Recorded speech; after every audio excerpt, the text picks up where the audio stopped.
Everyone, my name is Devin. I'm with the Worcester Public Library, and today we are here with Judy Palken. This program is Eating for Cognitive Health, a nutrition class with Judy Palken, registered dietitian.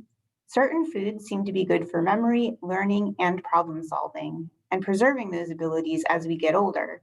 Yes, there are those wonderful blueberries, but what else? Come and learn. Judy Palken, a registered dietitian, provides the information and guidance to help us make effective and healthful dietary changes. So before I turn it over to Judy, I just want to share a slide to thank our summer reading sponsors. So just give me one moment. Okay, so these are our summer reading sponsors. And then I wanted to share one more thing with you, because you might be asking yourself, what do you mean summer reading? And this is something we do every summer, but this summer it's a little bit different. And I just want to show you a screen. So for this summer reading program, or this summer reading session, we are donating money to the Worcester Animal Rescue League. So if you go to our main page, mywpl.org, and just click through this banner till you see Tails and Tales. That's our summer reading program. So what we're doing this summer, for every book that you log, if you log one book each week, we give $1 to the Worcester Animal Rescue League to benefit, supporting our furry friends. So if you've never participated in summer reading before, now might be a good time if you're an animal lover like me. All right, I'm just going to highlight Judy here and then we'll get started. All right, Judy, take it away. Thank you so much, Devin. And I just want to say how fantastic that you guys chose that organization. Do the books that people read need to be taken out from the Worcester Public Library? Not at all. And cookbooks count too. So if you're browsing through a new cookbook and you want to log that to benefit the animals, you can do that. Okay. This is all good to know. Thank you. Mm-hmm. So I'm going to share my screen. Just one moment. Can you see that okay? Yes. Okay, so welcome everyone to Eating for Cognitive Health. I'm really glad you're here. I'm aware that it's a beautiful day out and maybe it's hard to be in. So I'm glad you're here and I hope this will be worthwhile for you. The 3 images that you see on this slide are just some of the many healthy foods for cognitive health that I'm going to talk about. And you may have heard about the blueberries, supposedly being good for cognitive health. And we are certainly going to talk about that. So I do want to start out by saying that this is a relatively new topic in the scheme of things. I think that 20 or 30 years ago, we would not have been talking about eating for the health of our mind and our brain. I don't think anyone was thinking, oh, you can eat to improve your memory, for example. But that has changed. Today, in the pursuit of good health, we're not just thinking of a healthy body, we're also thinking of a healthy mind. So as always, as I'm going along, if you have any questions or comments or anything you want to add, just put it in the chat box. We'd be very glad to hear it and address it. And you will at some point receive an email with images of these slides. So research today does suggest that good nutrition can help to preserve our cognitive abilities as we get older, to decrease the risk of Alzheimer's disease even, and just overall to be good for our brains.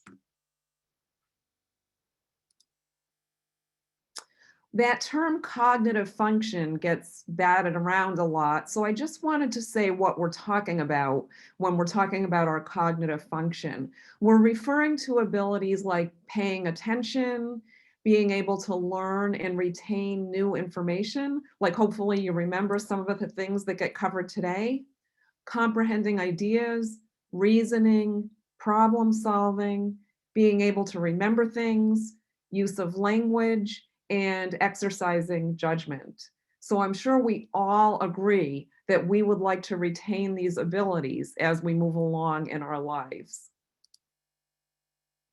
I like to show paintings, and I thought it might be fun to look at a couple paintings of a couple really smart people, since we're talking about cognitive abilities. So, and a couple of the people I'm going to show you as I go along are actually some of the artists that we like to look at the paintings of. So this is a painting of Sir Isaac Newton by Sir Godfrey Kneller, who was like a very well-known portrait painter during his day. And apparently he painted at least 4 paintings of Isaac Newton. And this one hangs at the wonderful National Portrait Gallery in London. And this guy you probably recognize, Albert Einstein by Andy Warhol. Jumping up a couple centuries, this is from 1980.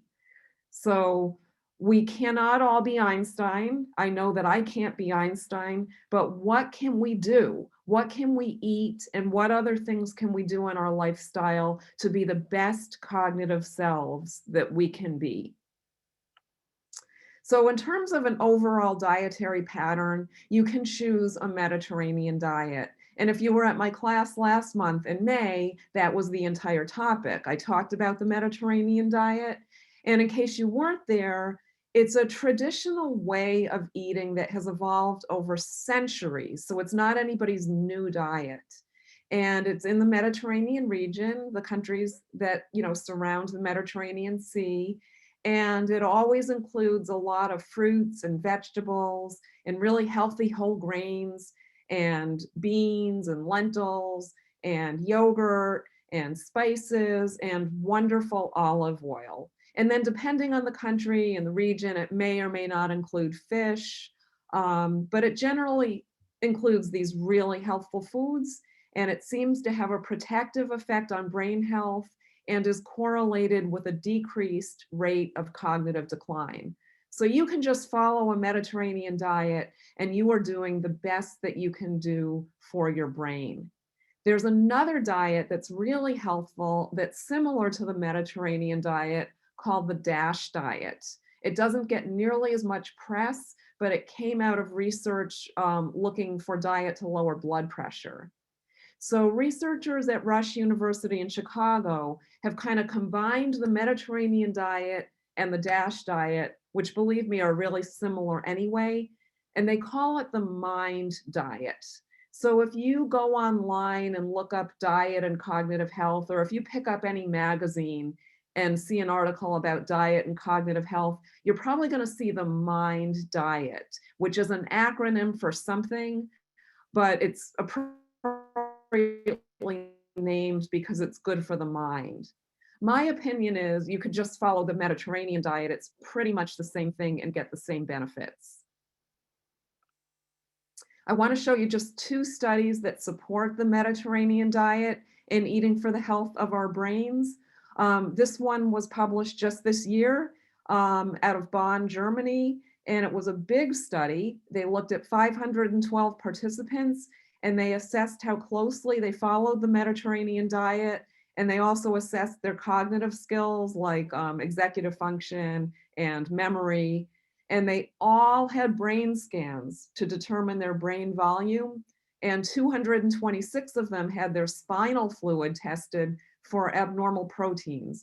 These abnormal proteins are called beta amyloid and tau, and they build up in the brains of people that have dementia and Alzheimer's disease in particular. And so this was an expensive study. I mean, can you imagine that level of kind of invasive procedures on people? But they did it, and the results showed that adherence to a Mediterranean diet was linked with an increase in memory performance. And the people that adhered really well had larger mediotemporal gray matter volume, that's the part of the brain associated with memory, and less of that amyloid and tau gunk in the brain. So it really showed benefit of following a Mediterranean diet for brain health. Second study was out of Scotland, also just published this year, so 2 really recent studies. They tested the thinking skills of over 500 people in their late 70s, and they also looked at their diets. Those who most closely adhered to a Mediterranean diet had the highest cognitive function scores. And the components of the diet that were most strongly associated with better thinking were: one, eating green leafy vegetables, so we should eat lots of those, and two, having a lower red meat intake. So they were able to say that people who eat a Mediterranean style diet are more likely to stay mentally sharp later in life. So I want to take a look at some of these foods that are excellent choices for cognitive health.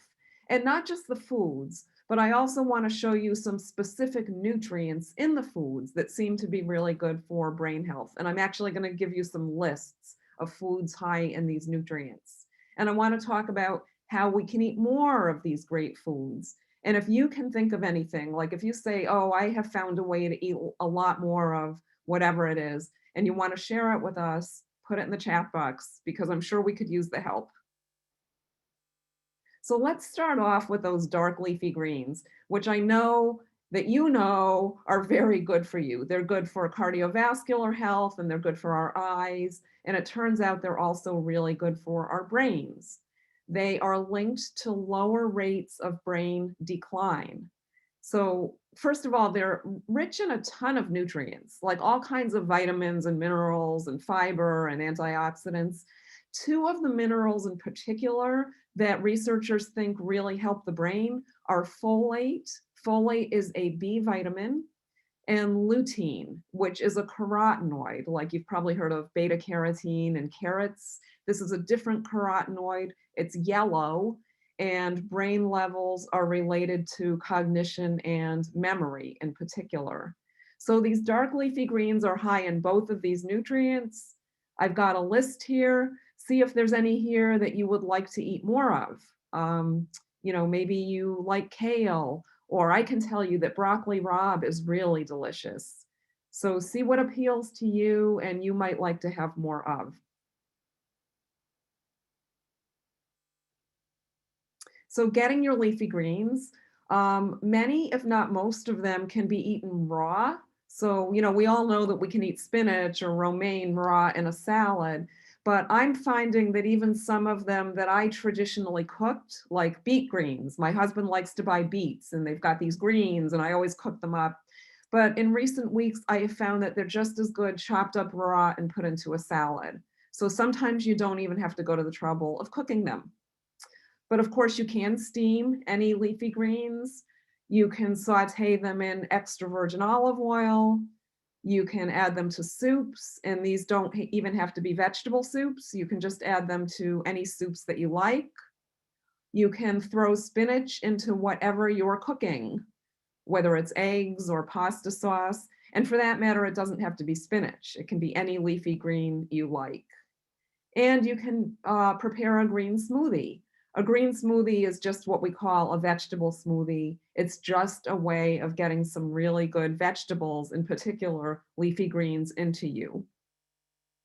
Here's a recipe for a veggie smoothie. You can modify this any way you want, but I just will say it's a good idea to put some fruit in there just to give it a little bit of sweetness. So you might want to put maybe half an apple or some berries or cherries if you like. But you can enjoy your veggie smoothies however you prefer them.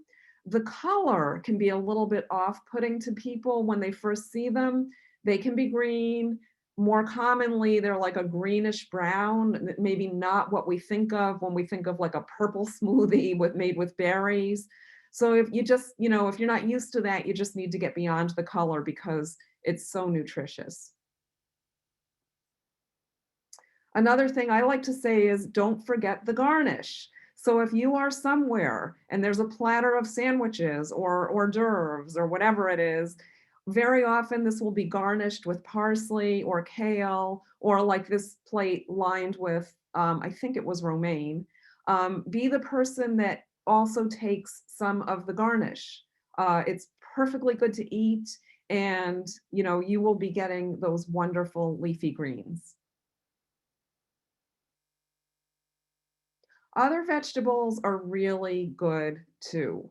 So leafy greens are wonderful, but it's really important to eat a lot of other vegetables. So here's some tips on ways to get those in. This first one I got from a lady who was in one of my classes. She said she routinely blends veggies into her marinara sauce. And she was telling me eggplant, zucchini, garlic, and peppers. You could blend in whatever you want. She said she started doing this because she was trying to hide the veggies from her kids, but then she realized it just tasted really good. And I can confirm that it does. And you don't even have to blend them. Maybe you would just enjoy having the bite-sized pieces of veggies in your sauce. You might want to try a 5 p.m. raw veggie platter, like cucumbers, carrots, cherry tomatoes, which I know is a fruit, and celery, and whatever else you like. And this can do a couple things. It can take the edge off your appetite if you're not going to be eating for an hour or two. And, so you fill up a little bit on the veggies with their fiber, but it's not a lot of calories. And also, if you haven't been eating a lot of veggies over the course of the day, this will take care of that. You just eat a whole bunch of veggies at 5 p.m. Another thing to do is to stuff whatever you're eating into a vegetable. So you could have stuffed peppers, stuffed cabbage, even stuffed zucchini.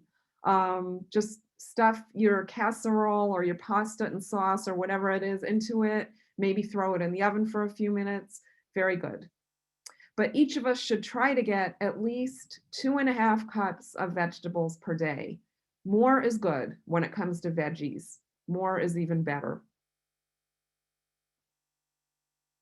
And here's a painting by a Charles Demuth, who was an American painter. And I just love that eggplant in the center, just shining out at us. It's a great vegetable. Okay, so moving on to this category of produce, anything dark purple or red will contain what's called anthocyanidins or anthocyanins, which is another form of it, but has the same benefits. These compounds, these plant phytochemicals, may enhance memory and help prevent age-related declines in mental functioning. So it's good to get a lot of these colored vegetables. So these could include berries, figs, plums, and therefore prunes, any dark grapes, so red, purple, and black grapes, and therefore raisins and currants, purple onions, purple cabbage, and eggplant, and then a whole bunch of red produce like red peppers, tomatoes, red cabbage, red onion. So these are all great. I wanted to talk a little bit more about berries in particular because they seem to be really good for cognitive health. Berries have been shown to decrease neuron loss and improve memory. Neurons are just nerve cells, and we have billions of them in our brains. So we want to save them. So you can choose blueberries, raspberries, strawberries, blackberries, whatever kind of berries you like. You might want to go berry picking this summer and just get a whole bunch. And if you get more than you can use, they're going to freeze well. The question comes up, are blueberries the best? Because you do see out there information about blueberries and cognitive health. And the honest answer is, I don't know. I don't know whether blueberries are really better or whether it just so happens that more research has been done with blueberries. But there has been research. So let me just tell you about this one study. This was from 2017. It was a 12-week study. And if you were in it, you got randomized to either the blueberry concentrate group, where you got a beverage, picture like a smoothie that had blueberry concentrate in it, versus a placebo. So it looked the same color, but it didn't have blueberry in it. The concentrate group had increases in brain activity in areas associated with cognition. So good news regarding blueberries. And the researchers said it's probably the anthocyanins in the blueberries because these act as antioxidants and anti-inflammatory compounds. They also said that to get the amount of anthocyanins in the blueberry concentrate, you would have needed to eat more than a cup of blueberries each day. But then they said, and I agree with this, we can do that. If you want to go this route, the blueberry route, you can easily eat more than a cup of blueberries per day. I think the biggest challenge might be keeping them on hand. If you're trying to do it with just fresh blueberries, you might find that you're shopping every couple days. So, and that might be fine. Or you could also buy frozen blueberries. These shown here are Trader Joe's wild boreal blueberries. These are the ones that I buy several packages at a time. They keep forever in the freezer. They're great in smoothies. They're great on cereal, yogurt, in a pie, you name it. We got a question. Sure. Philomena is wondering if frozen berries lose their nutrients at all. No, frozen produce, if it's frozen properly, is frozen at the peak of its nutritional value, and in fact, they maintain them sometimes better than fresh. I have a question too. Sure. Are dates included in the dark purple category? I'm going to assume they are because they're dark, but I'm also going to write myself a note to check on that in particular. Okay, thank you. Yeah. In general, that pertains to dark produce though, so I'm pretty confident that that's gonna be a yes. But I am gonna look that up. So some tips about getting more berries into you if you would like to do that. Add them to anything. They're so good on cereal, hot or cold, in yogurt or cottage cheese, in smoothies, like I mentioned, and in nice breakfast foods like pancakes and waffles. You cannot go wrong with berries. This is one of my personal favorites, is adding strawberries to tossed salad. Just slice them up, wash them, slice them up. And it's really good if there's also cherry tomatoes in there. They seem to complement each other and give the salad a really nice sweetness. I've also thrown blueberries into salads many times. Salads seem to really benefit from a pop of sweetness, and you can do that so nicely with berries. I love this one, roasted butternut squash with cranberries. I got this idea from a recipe that was in the Boston Globe several years ago, and while I don't have the recipe right here, I can tell you that it has onion, sage, extra virgin olive oil. Well, actually, it called for butter, but I'm changing that to extra virgin olive oil, and a little bit of brown sugar and a pinch of kosher salt.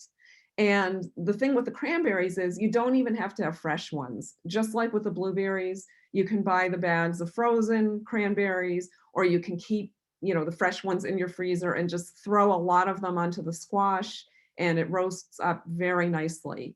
And of course, it doesn't even have to be butternut squash. It can be whatever your favorite squash is, whatever you might happen to have on hand when you buy squash.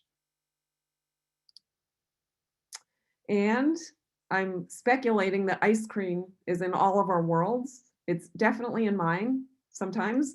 And why not, if you're having ice cream, especially at home where you can control it, why not add some blueberries and walnuts? It tastes so good on vanilla ice cream, or for that matter, probably on any flavor of ice cream. So why not take your treat and make it into a more nutritious treat by adding something like berries and walnuts? And I'm going to have some things to say about walnuts in a few minutes.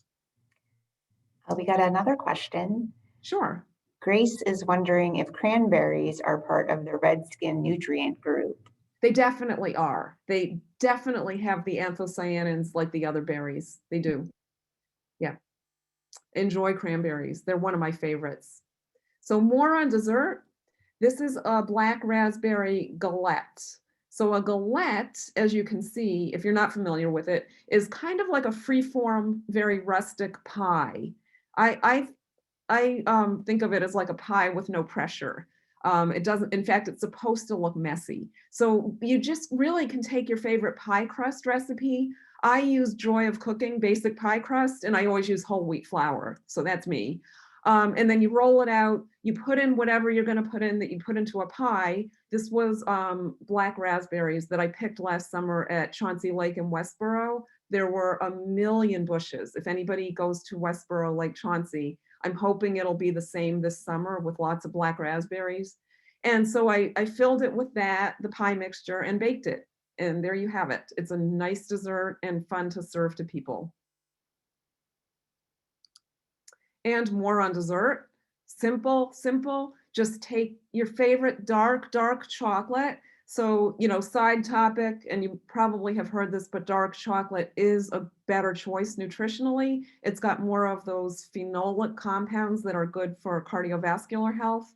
Dark chocolate and berries. And if you want to really add more antioxidants, have a cup of tea with this.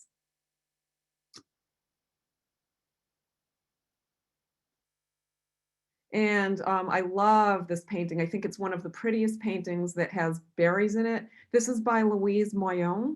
She was a French painter who painted in the 1600s, master of the still life. And these would be unripe blackberries because they're still red.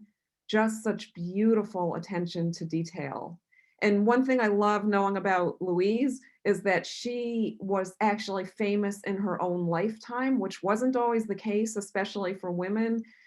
Her paintings were purchased by King Charles, was the King of England at the time, and by some of the French nobility. Moving on to another fruit that has really good brain health qualities is pomegranate. And, there's nothing like a beautiful display of pomegranates in a grocery store that looks like a still life in and of itself. So they are rich in these polyphenolic compounds that, again, have antioxidant and anti-inflammatory properties. At a 2019 of the American Association for Geriatric Psychiatry, they talked about a study of adults, average age 60, that showed that a daily 8-ounce serving of pomegranate juice improved visual learning and retention of learning. So that's very exciting. You can buy pomegranate juice, and I'm going to talk about juice more in a minute, but you can also just buy pomegranate and slice it open and, crack out the arils and eat them. Those are those shiny little red jewels that look like rubies. So you can buy pomegranate and do this yourself, or you can buy packets of the arils. These are at Trader Joe's, the organic ones on the left, the regular conventional ones on the right. I don't think you need to spend your money on organic pomegranate because it's got such a thick rind around it, but it's a choice that people can make. So the arils are the little packets that contain the juice surrounding the white seed. I wondered for the longest time, are you supposed to eat that white seed? It's kind of hard. Or are you supposed to spit it out? So I did a bit of reading, and it's your choice. You can eat them, you can spit them out. Either way, they're perfectly edible, and it gives you more fiber and more nutrients if you eat them. These are very good, like thrown onto a tossed salad, and they really are pretty. We have another question. Sure. This one's from Elaine. I think it's back referencing your dessert with chocolate and strawberries. She's asking, why have it with a cup of tea? Does tea also have antioxidants? Yeah, and I'm going to get to that. Tea definitely has great antioxidants. Tea is wonderful for antioxidant compounds.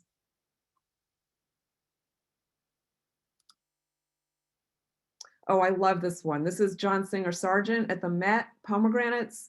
So check out the one in the middle. If I'm seeing it right, it's burst open and you can see the pomegranate arils. It's just spectacular. They really are pretty fruits. Well, all fruit is pretty, right? So now I want to talk about vitamin C. Vitamin C is one of those nutrients that is good for the brain. All nutrients are essential. By definition, they wouldn't be nutrients if they weren't essential, but some of them seem to have real brain health properties, and vitamin C has been shown to be good for neurons as they age. So that's exciting. I think most people know that oranges are high in vitamin C. And for that matter, all citrus fruit is high in vitamin C, grapefruit, clementines, lemons, but so are lots of other foods. And I've listed some of the more popular ones here. So run your eye up and down the list and see if there's anything else or anything that you like that you'd like to eat more of. Um, so, maybe you would like to buy a honeydew melon or maybe eat more peppers. Um, Maybe like the tropical stuff like the mango and the papaya. So it's good to get a great variety.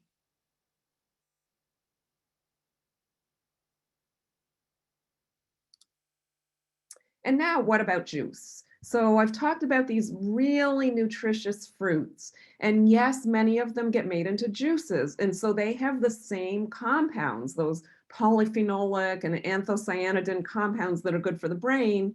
So, you might wonder, is it okay to drink the juice? Because by the same token, we've all heard, well, juice is high in sugar, just like, a serving of juice can have as much sugar as a serving of soda. And that is true.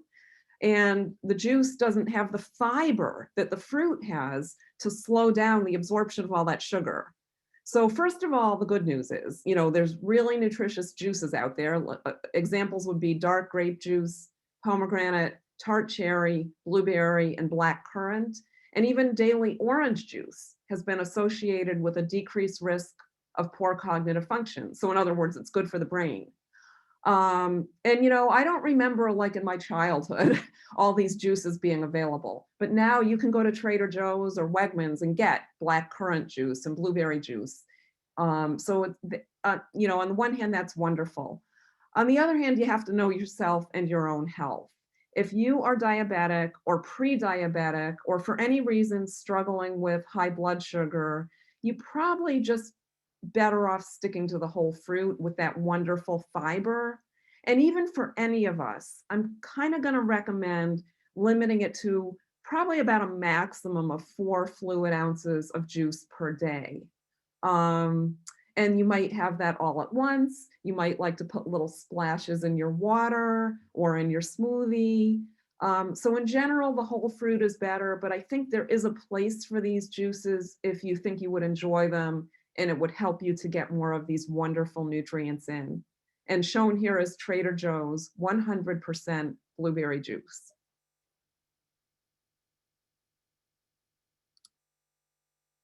Here's another nutrient that is really good for brain health. And I mentioned folate when I was talking about the wonderful leafy green vegetables.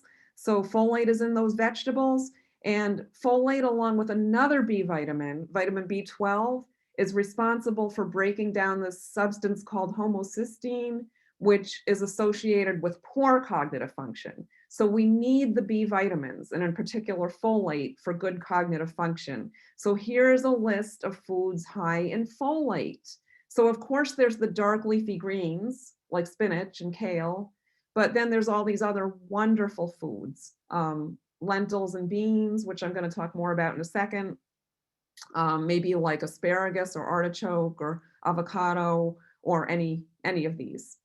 And notice how some of these foods show up on more than one list. And that's because really good foods can have many great nutrients. And that's an advantage of eating food over just going to the store and buying a bottle of folate. It's just never going to be the same. So see if there's anything there that looks like you'd like to eat more of it. We have a question from Grace. She's wondering if pickled beets count. Yes, pickled beets would be beets. I mean, the only thing I would say is just watch out for the sodium content if sodium is an issue for you, like if you have high blood pressure. But yeah, they would have the great nutrients that are in beets. That's a good question. Okay, so beans were on that list that I just showed you of foods high in folic acid. Beans are a powerhouse of nutrients.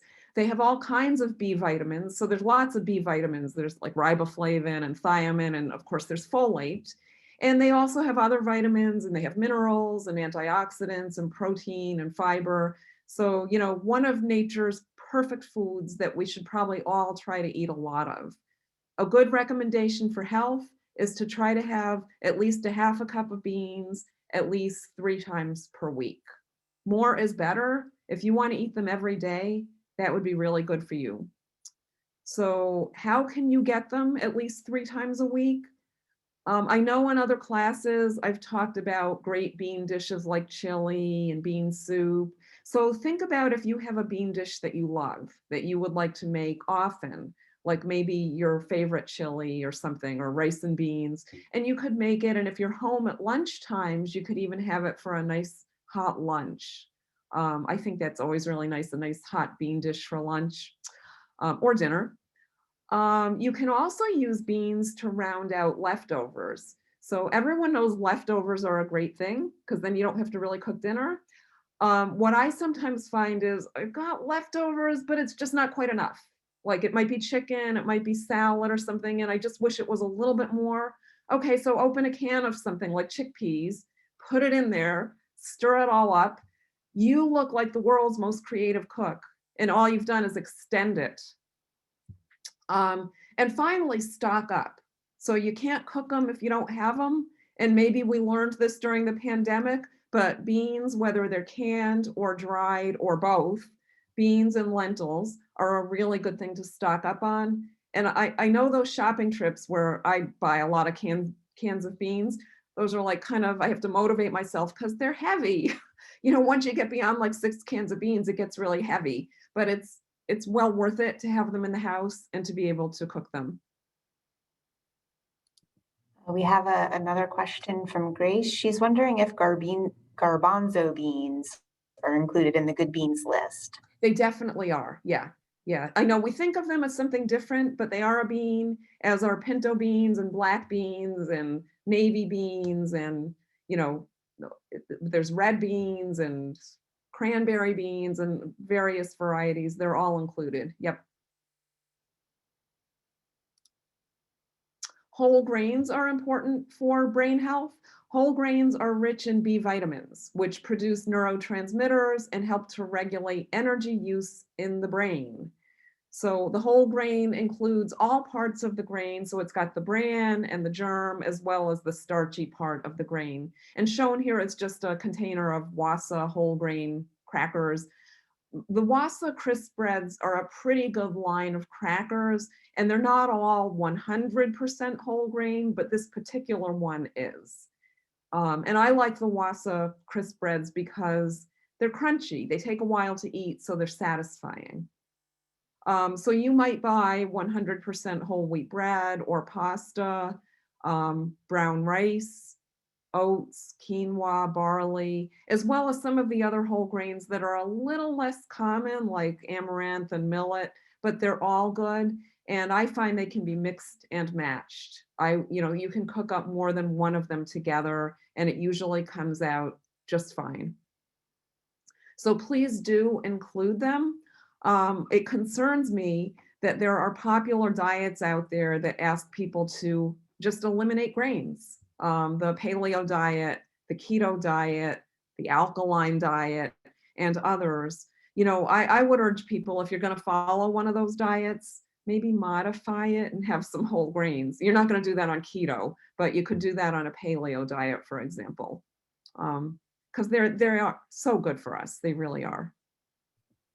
We have a question. Yep. This one's from Philomena. I think she's asking if garbanzo beans and chickpeas are the same. Yeah, they are. They're exactly the same thing. Yep. Don't know why they have two names. They actually have three names. Cici, I don't know if I'm pronouncing that right. CICI is another name for them.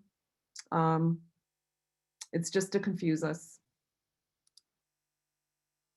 So walnuts for brain health. This is very exciting to me. This is as exciting as the berries. Several studies show an association between nuts and cognitive health, good cognitive health. All nuts are good. All nuts are good for our overall health, but there seems to be something about walnuts, about their nutritional profile, that is especially good for cognitive health. They're rich in polyphenols, which same kind of thing that I showed you on the pomegranate slide, high in antioxidants and anti-inflammatory compounds. They're high in vitamin E, which is associated with brain health, although they're not the highest nut in vitamin E. There's one that's higher, and I'll show you in a minute.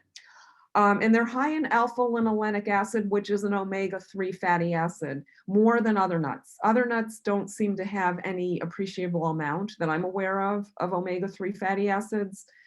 And that might be why walnuts are thought to be the best for brain health. The thinking is that our brains have a lot of omega-3 fatty acids in them, so therefore it's thought they're important for our cognitive health. And that does make sense. So you can take walnuts and you can, same thing that you can do, with other nuts. You could add them to yogurt, to cereal, to salad. If you're baking cookies, for heaven's sake, you could put some walnuts in the batter. Why not? Just whatever you can think of.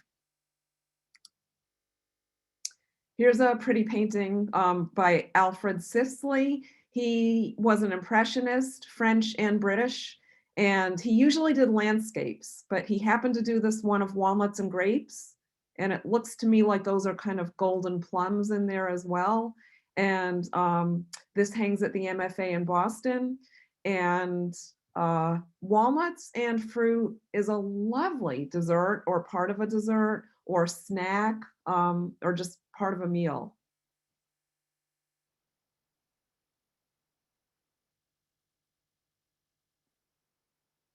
And here is another one. This is by Chardin. He was a master of the still life, and this is pears, walnuts, and a glass of wine, and this hangs in the Louvre. So it's somber, a little bit subdued colors, but beautiful nonetheless. And there's those great walnuts.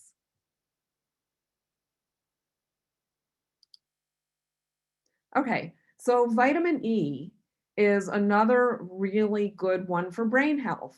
One of its functions is that it's an antioxidant, so it mops up free radicals in the body, which means that it helps to fight disease. There is limited evidence that shows that it may slow the decline of Alzheimer's disease. So worth getting a lot of vitamin E. And if you look at this list, everything on here is really nutritious. There's no reason not to include any of them that you like. Nuts and nut butters are high in vitamin E, and the one that's the highest is almonds, actually, very high. And then there's the whole grains. Wheat germ is high in vitamin E. I don't know if any of you have a bottle of wheat germ sitting around. If it's been sitting around a long time, you want to look at the expiration date, and you should keep it in your refrigerator. But wheat germ, for example, is really good on cereal, or you can throw it in whatever you're baking or on yogurt. Maybe you feel like having sweet potatoes or chili peppers, but these are all good sources of vitamin E. Let's talk about fats. Fats are very important for proper brain function. I read recently that our brains are about 70% fat, so it stands to reason that the type of fat we eat is important for our brain health. And these are especially good for brain health. Olive oil, which is, is a key component of the Mediterranean diet, great for brain health. Omega-3 fatty acids, which I'll say more about in a minute, about where you can get those. But remember those walnuts. Nuts and seeds in general seem to be good for brain health, and also the oils that come from them. So almost any nut or seed you can think of, if you look hard enough, you can find a bottle of oil. You can buy pecan oil, almond oil, walnut oil, and you can just eat the nuts. And also avocados, which are kind of similar to olive oil in that they're highly monounsaturated. The fats that we should avoid too much of are large amounts of saturated fat. So like there's the red meat and the poultry skin and the butter and all that good stuff. Large amounts of saturated fat, not so good for the cardiovascular system and the brain. We got another question. Sure. It's, can you benefit from vitamin E from nuts in very small amounts, especially if you are on a weight-reducing diet? I missed the beginning. Can you benefit from vitamin E in small amounts? Yeah, in nuts. Sure, because you don't have to get all your vitamins, including vitamin E, from one food. So any amount of nuts is going to be healthful. And even someone trying to watch their weight, I know nuts are a high fat food, but there's a place in all our diets for high fat foods. So nuts are a really good choice. And sure, a little nuts is better than no nuts, I do believe.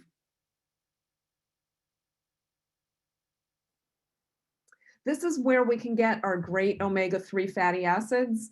The primary source, or the source that has the most, is going to be fatty fish.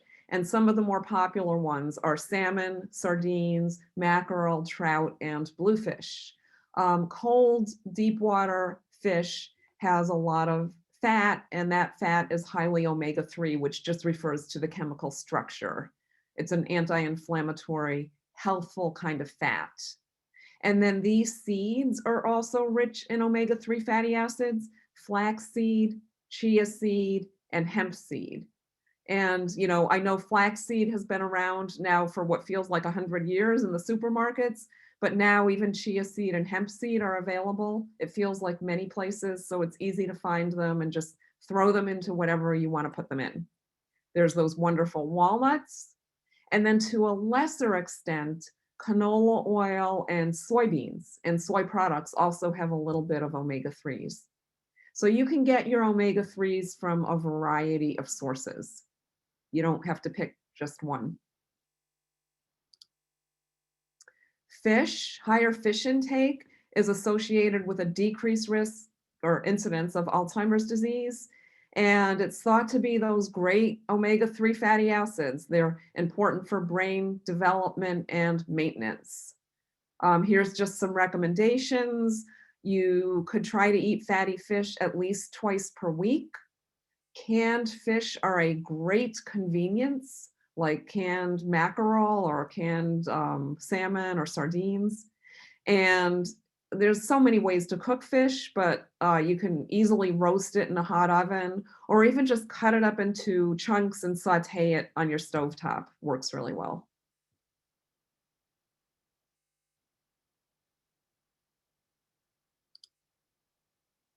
And I love this painting of 3 salmon steaks by Francisco Goya from the early 1800s. So Francisco Goya is considered to be one of the last of what are called the old masters of painting. I think this is just genius, in part because, I think it's really beautiful, but it also looks like fish that you might have gone out and bought this morning. It's just so real looking. He really caught it. And here he is. This is him in his workshop. So a couple thoughts. I wasn't able to find the date on this, and I tried really hard. It always frustrates me when I can't find the dates. But he looks pretty young to me here. And there are self-portraits of him that look much older. I think, wow, what a great looking guy and what a genius. We have a question about fish from Elaine. Yes. She's wondering if tuna fish counts in that fatty fish list. So it does. It does, and I should have mentioned it, but with a couple caveats. So tuna fish definitely does. And it's just that with tuna, I never recommend that people make that a daily choice. I like to recommend limiting it to no more than about twice per week, because unfortunately it accrues mercury due to pollution. The health recommendations do not say that we need to eliminate tuna. So I'm not saying that by any means, unless it's like a pregnant woman, for example, then better to eliminate it during that time period. But couple times a week, and I would go for the dark tuna. It's so confusing, but it's called light tuna as opposed to white or albacore tuna. Or if you do choose the white or albacore tuna, just do it every now and then, because that tends to have more mercury. So if you get the light tuna, which is the darker one, that's going to have less. And they all taste good. I do eat tuna. I just wouldn't eat it more than a couple times a week.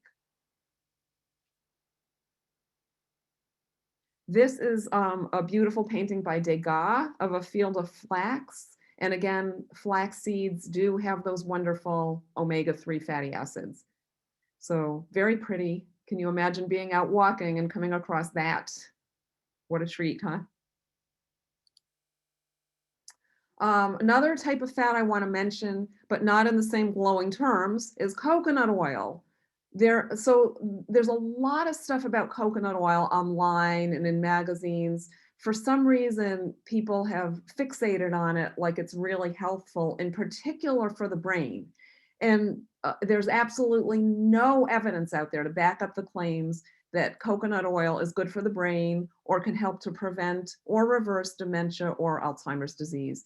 And what's so sad about this is that it's often the people that are so vulnerable and hurting so much, like they have a family member with Alzheimer's disease and they're looking and they're trying to find something. And I've had people come to me about this saying, I read that coconut oil is great for the brain. And that's because it does have something in it called medium chain triglycerides, but there's no evidence that that helps brain health. If ever that is shown to be not the case, if evidence does come along, I will be the first one to want to be talking about it, but it's just has not been shown. So coconut oil, what we do know about it is it's a highly saturated fat, just like, beef or butter, and that if we want to consume it, we should just do so in moderation. However, this painting is really pretty by Dora Black. She was an Australian painter, painting of coconut palms, really pretty. Now to the beverages. So tea from the true tea plant. So the true tea plant is an evergreen shrub called Camellia sinensis. And, that's where we get black tea and green tea and white tea and oolong tea, as opposed to herbal teas. And there's plenty of really nice herbal teas out there, like, peppermint tea and various teas, and they have some of their own health benefits, but true tea has lots of health benefits. It's got these compounds that are antioxidants, anti-inflammatory, and may help with brain function. So catechins and L-theanine. So I recommend, if you like it, drink a lot of tea. Especially green tea, the most seems to help protect the brain against the plaque buildup associated with Alzheimer's disease. Now, these are associations. They're not proven to be cause and effect, but I think the associations are good enough to say, eat these foods, drink a lot of tea. And if you are going out and about during the day and you carry a water bottle, throw a tea bag in there. It's a great idea because it'll steep, quietly over time, and you'll get that tea and those great compounds. We have a comment from Tish. She says, I put a tea bag in my water bottle and it is fabulous. Yes, I agree. And Grace is asking if purple tea is a true tea. I have never heard of it. And now Philomena is asking Tish what kind of tea bag she's using and whether or not it's herbal.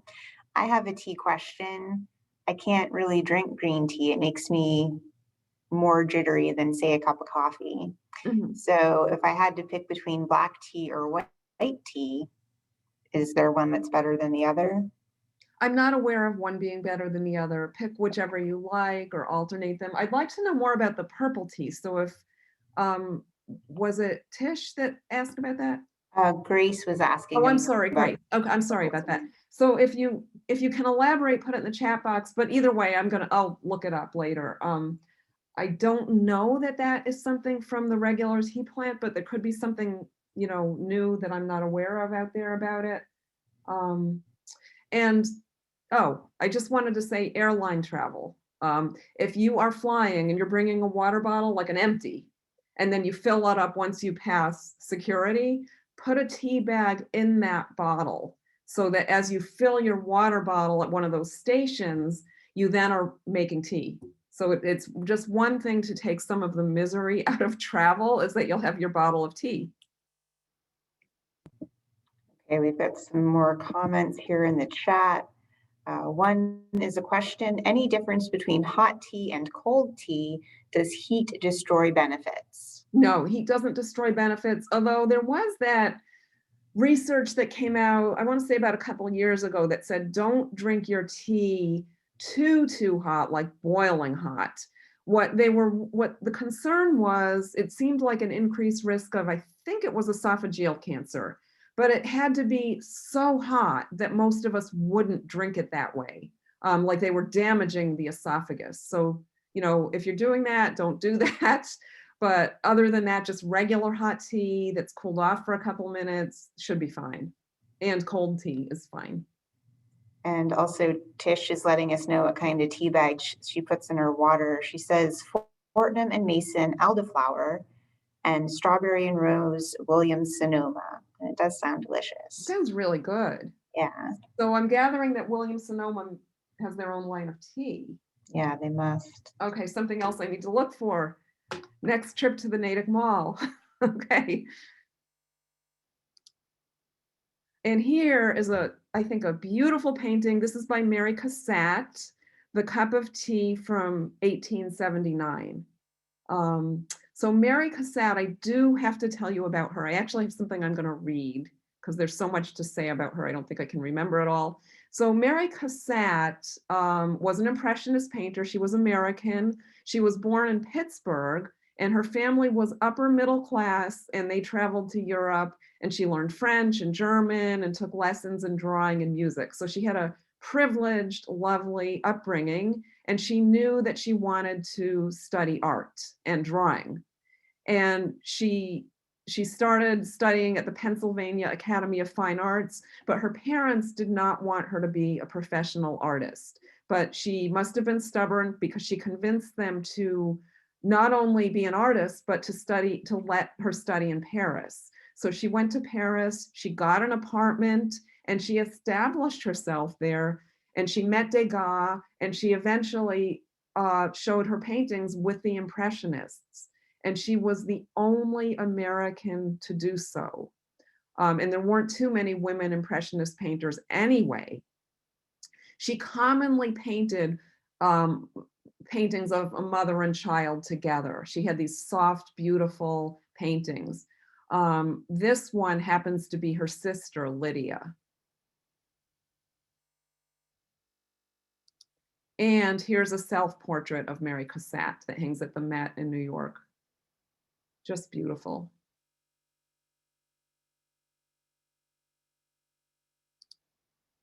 Okay, more good news about beverages.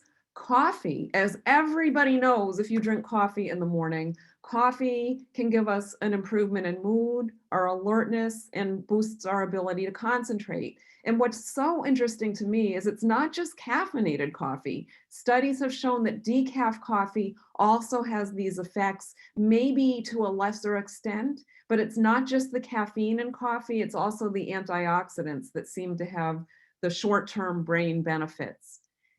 And regular consumption of caffeinated regular coffee seems to decrease the risk of developing dementia and, in particular, Alzheimer's disease. And in this case, it is the caffeine as well as the antioxidants.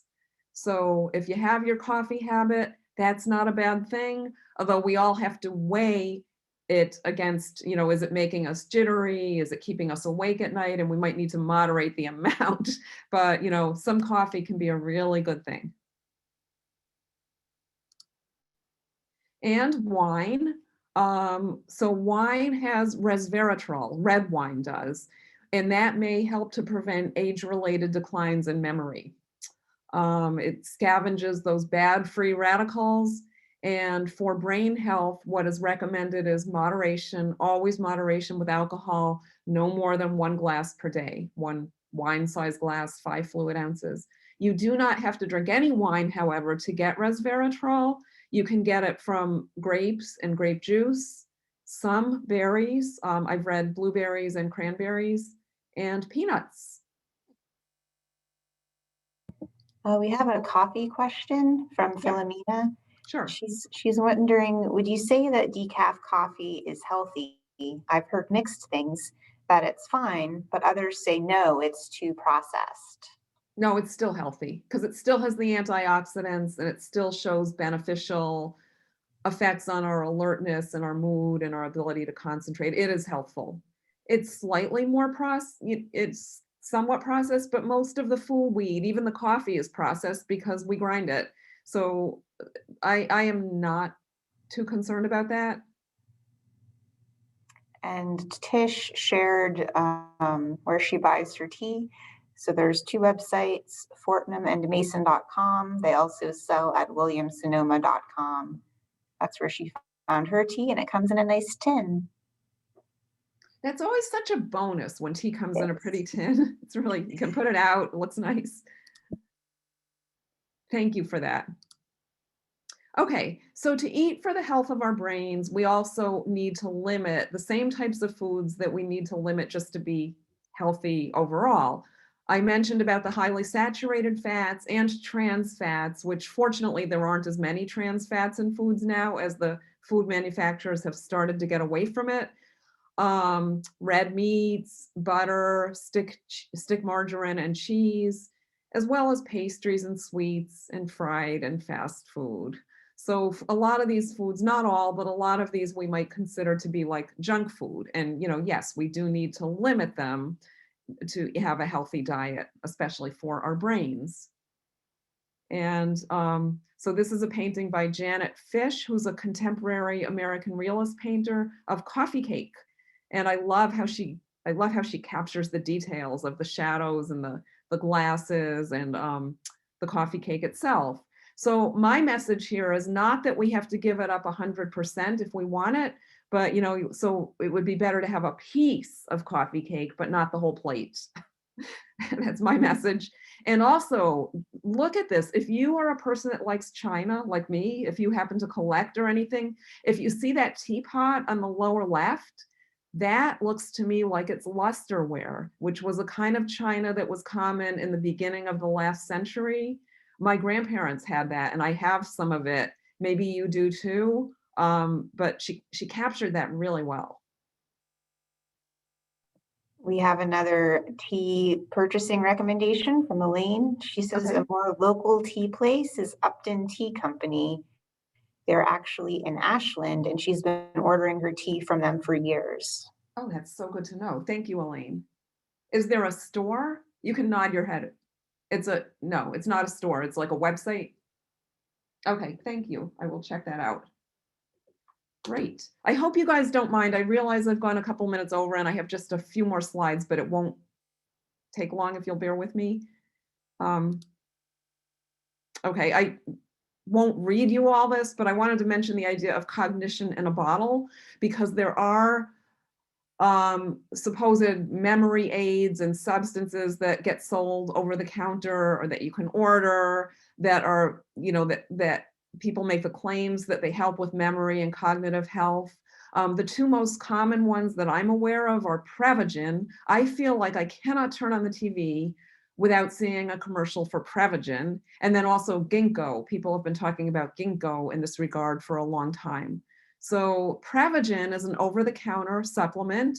It claims to support brain health and boost memory. And this is from the GoodRx website. They've got pharmacy editors, and one of them wrote, "The evidence to support its use is limited and flawed, and it's not FDA approved and shouldn't be used if you have serious memory problems." And it's expensive. I want to get to this part of the slide so I can see it. This container, this box of it is from the Prevagen website. The bottle sells for $39.95, and there's 30 of them in there. So that's over $1 a day. You take one a day forever. They want you to. That would get really, really expensive for something that probably doesn't work. And then ginkgo, I had better feelings about ginkgo. It's just an herb after all, and I was hoping. I looked it up, as I often do, on the Memorial Sloan Kettering Cancer Center website, and I've got the address down here. That website is wonderful. They list all kinds of supplements and herbs, and then you click on it, they're alphabetical, and it gives you the data, the bottom line. Does this help for what people say it's supposed to help for? And they say that no, in terms of memory loss or decline, and several large studies among the elderly, ginkgo did not improve memory nor prevent dementia. So, it seems that the answer is no for cognition in a bottle. We just need to eat those healthy foods and live a healthy lifestyle. I want you to please realize that this healthy way of eating that I've been talking about, any steps toward eating this way can help with cognitive health. You do not have to be perfect to get some benefit.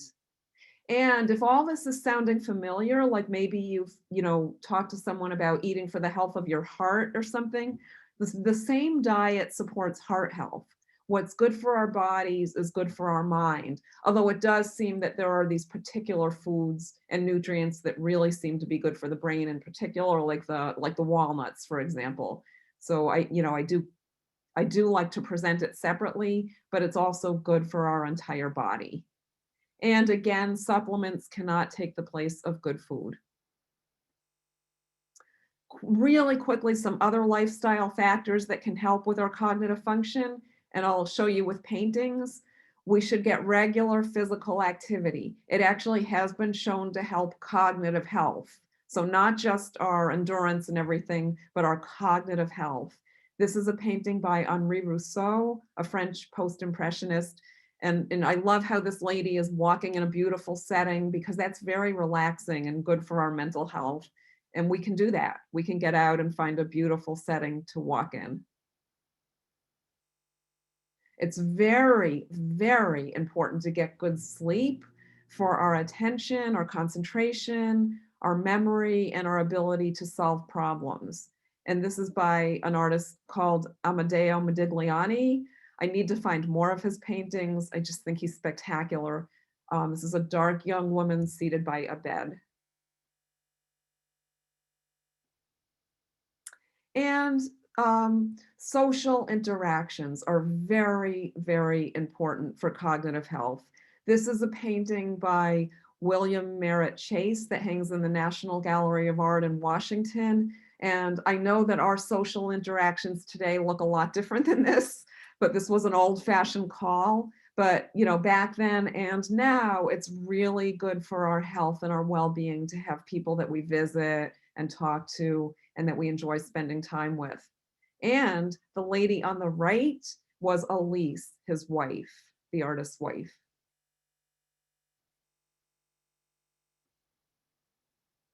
And finally, mental activity. So things like continuing to learn, reading, and playing games can all be really good for our cognitive health. And this is Picasso's La Liseuse, which means the reader. So if you like reading, that's a great thing. So I wanted to ask if you're thinking of any foods or any other changes that you might choose to do for your cognitive health. If you have a second, just go ahead and put it in the chat box. I know I'd love to hear it. I want to say thank you, and I'm gonna actually close the slides so maybe I can see you better. I'm not sure, but there. And if you're putting anything in there while you're putting it in there, I just want to say that personally, I mean, I've been trying to do this, but putting this together has really caused me to eat more walnuts and more blueberries. I'm convinced. We have a few comments. Tish says she's going to try more greens and everything. Great. And the Tomlinson family says more walnuts and flax. Grace says walnuts. I have a story to share. I made kale for the first time ever. I was sort of scared. But I found a recipe that's a kale and egg bake. You just put them in a sheet pan and stick it in the oven with some olive oil. And now I want to eat it all the time. Oh, that sounds really good. That sounds great. Elaine says she's going to have more walnuts with cinnamon, and Philomena also says more nuts. Great. Seems like walnuts are the big winner here. And that is wonderful. Elaine, I do remember you saying that before about the walnuts and cinnamon has its own health benefits. So yay, those are all really good. So Philomena is wondering what kale tastes like. I feel like it tastes darker and greener than spinach. And when I put it in the oven, it was with olive oil, and I put it in 10 minutes earlier than the eggs. So first the kale was in there getting a little bit crispy, and then I took it out at 10 minutes and made some little holes, to put the eggs in, and it all just cooked together, and I felt like they went together really well. You made holes in the layer of kale? Is that what you did? Oh, Mm-hmm. I'm gonna try that. That sounds it really was good. super easy. Yeah. And I think, Philomena, I think the kale tastes stronger if it's regular kale versus baby kale. Um, but yeah, kale's very good. Um, but the only way to really find out is to try it. What about sprouts? Sprouts. So, I mean, I'm concerned about, like, for example, mung bean sprouts. Some of the sprouts there have been linked to bacterial outbreaks. However, I think probably if you get it somewhere really good, a supermarket that's moving things quickly and is reputable, sure. And also microgreens, which are seedlings that are just like baby plants that are picked really young, like 1 to 3 weeks old. I'm not sure if sprouts would fall in that category. I have a feeling they would. Microgreens have a lot of nutrients. They're very, very nutrient rich.